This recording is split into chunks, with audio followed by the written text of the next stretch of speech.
Sorte de discussion concernant ce phénomène qui est relativement nouveau, qui est peut-être mal identifié, concernant lequel il y a plusieurs d'ailleurs vocables qui peuvent être utilisés comme très grand feu de forêt, hyper feu, la bête, etc., etc.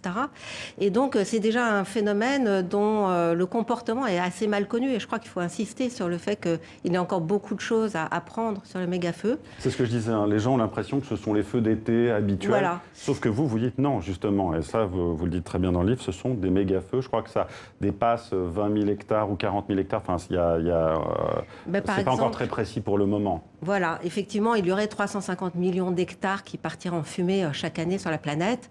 Les méga-feux sont, disons, en termes d'intensité, en termes de gravité, en termes de récurrence également, mais également en termes de destructivité très supérieure à ce qu'on connaissait dans le passé, en particulier à ce qu'on connaît à travers les feux saisonniers qui persistent d'ailleurs, ou encore ce qu'on peut appeler les feux d'entretien, qui sont des feux destinés à l'entretien de la forêt.